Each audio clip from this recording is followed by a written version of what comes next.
Hello and welcome everyone. Thank you very much for tuning in. This is a screencast-o-matic presentation on Egyptian society, everyday life along the Nile. In this unit so far, we've talked about a variety of different topics pertaining to Egyptian pantheons and religion, Egyptian geography, Egyptian pharaohs, Egyptian mummification and embalming, and more. However, we never really talked about or focused on everyday life for average Egyptians along the Nile. In this way, we can understand more about culture as written history gives us more of an eclectic and refined notion of what these people endured and how they lived on a day to day basis. Before I begin, let me encourage you to open up to today's lesson to the proper part and to answer the multiple choice questions that coincide with your notes. Let's go ahead and begin, and remember you can play any part of this presentation for detail or clarity later.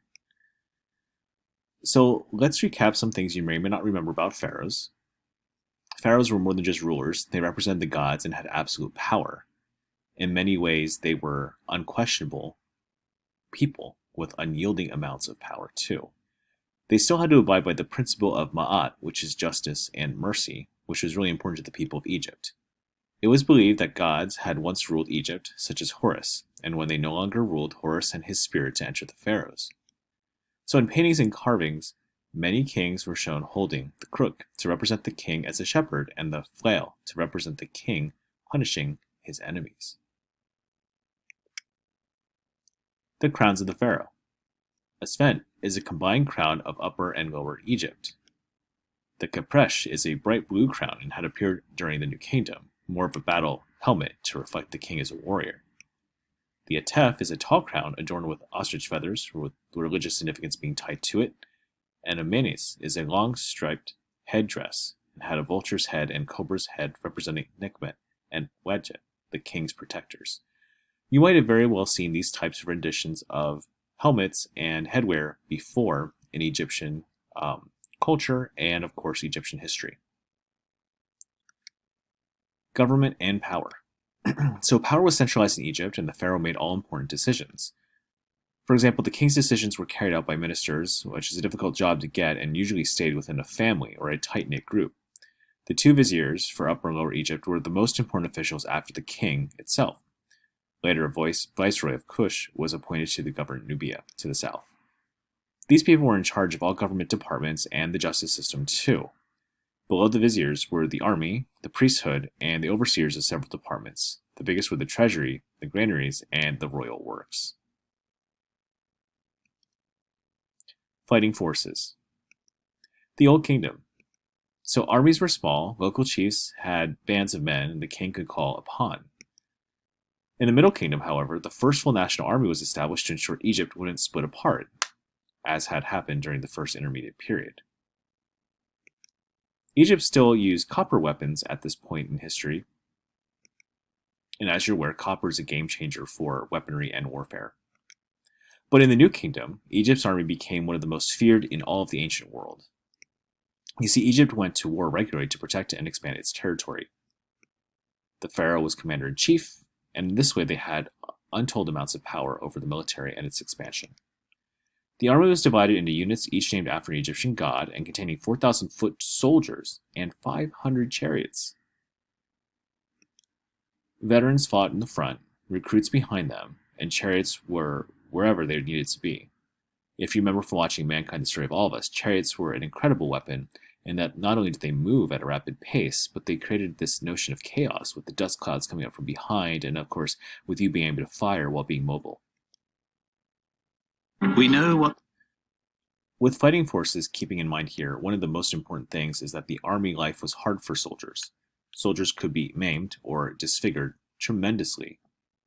The advantages were many. Soldiers were rewarded for bravery with precious objects such as gold, silver, jewels, or metals in the shape of flies. They also received a share of plunder wherever they defeated an enemy. Sometimes they also took their enemies that they conquered as slaves. Trade and diplomacy. Egypt had plenty of resources to trade: grain, wine, linen, papyrus, and manufactured goods, but its most important resource was gold, which came from Nubia. Egypt traded for oil and resin, silver, copper, slaves, horses, wood. Tribute was sent to Egypt during the New Kingdom by conquered lands, increasing its wealth. Temple life. Much of Egyptian life revolved around big temples, huge temples. Only kings and priests could worship in the temple itself. However, priests carried out many tasks, from teaching and administration to organizing building projects. One of the most famous sites in Egypt was Karnak in Thebes, a vast complex of multiple temples. Temple layout. All temples had the same layout. Egyptians believed the gods had designed the first one. Every temple was surrounded by an outer wall, and the main gate was far as ordinary people could go.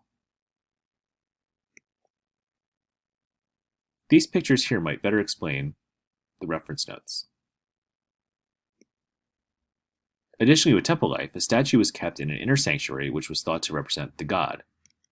The statue was often decorated with precious metal and jewels. Every morning the statue was woke with a hymn, and then it would be bathed and dressed. Offerings were made, incense burned, singers and dancers provided entertainment for the statue, and this would be repeated 3 times a day.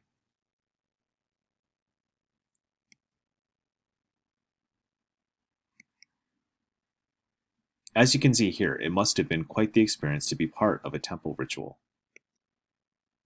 Women in Egypt. So women had more rights and freedoms in ancient Egypt than in most societies of the ancient world. And that's probably why we should mention this more in a world cultures class in regards to Egypt specifically. Women oversaw the household. They were entitled to carry out business deals and contracts, to own property, and be witnesses in court. Some women could have careers which varied from priestesses, court entertainers, weavers, gardeners, and a few were actually even doctors. Family life. Men could marry multiple wives, but most marriages consisted of only one man and one woman. Children were encouraged and couples married young.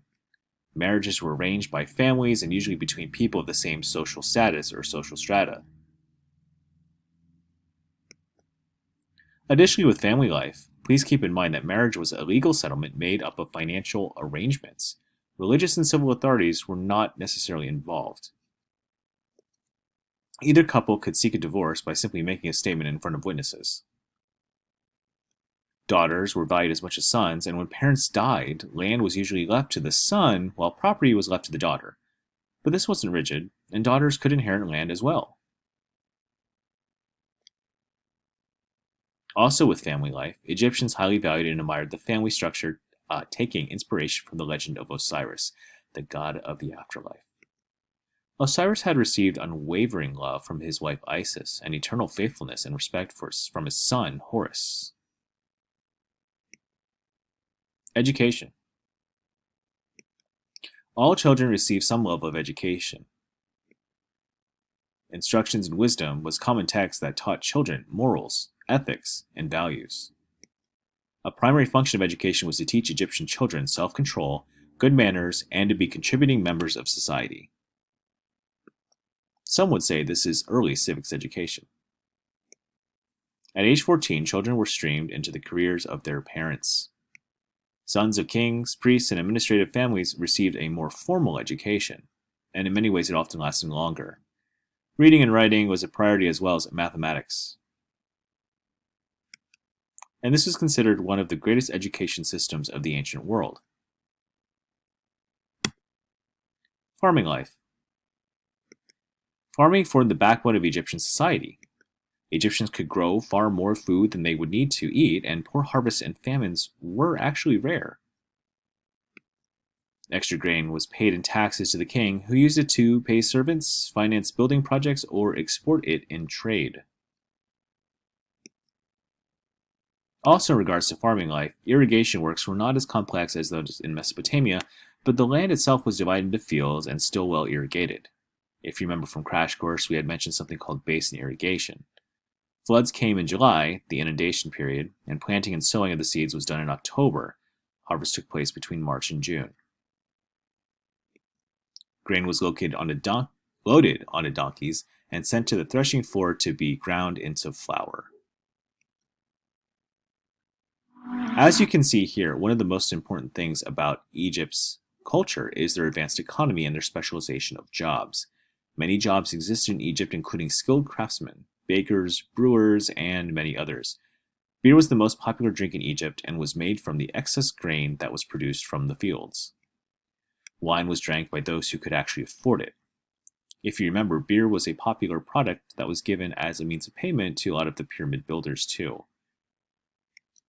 Some Egyptians became experts working with papyrus, the reeds of which were woven into baskets, mats, chests, sandals, and scrolls. Like Mesopotamia, most Egyptian buildings were constructed out of mud bricks, which required a constant workforce. And when it comes to hieroglyphic and hieratic script, let's talk about that a little bit more. Ancient Egyptian language was written in two ways. Picture writing carved on monuments is called hieroglyphic script, and this is a simplified version known as hieratic, was easier and faster to write on papyrus or papyri. Egyptians believed that writing had been given to them by Thoth, the god of wisdom. They believed the signs had a magic power and could come to life. It consisted of over 700 pictures and was incredibly complex. Medicine and magic. Egyptian medicine was highly respected throughout the ancient world. In fact, doctors understood a lot about the body, knew that blood passed through the heart, and they learned about drugs and treatment through trial and error and developed many medicines using plants, honey, beer, and castor oil. If you remember learning about Egyptian mummification and embalming, we of course can understand that they had a great in-depth understanding of the human anatomy and scientific processes for the time. They understood the importance of rest, hygiene, nutrition, and while believing too much food was in fact unhealthy. Textbooks were kept for doctors to consult that covered areas such as anatomy, women's disease, dentistry, surgery, and veterinary science. And also in regards to medicine and magic, they believed any illness was caused by evil spirits, so prayers to the gods were recited over the patient during treatment. Egyptian doctors consisted of three groups: surgeon, healers, priest doctors, and pure magicians. As you can see here, there's so much that we get in terms of our cultural cues of understanding of ancient Egypt, but when we take a closer look at their greater culture, we can understand more about what these people were able to provide to their specific culture and world cultures in general. Looking at the average everyday life of people in any society gives us better insight into the lives and real stories of these people that existed. Thank you very much for tuning in, and remember you can replay any part of this presentation for clarity.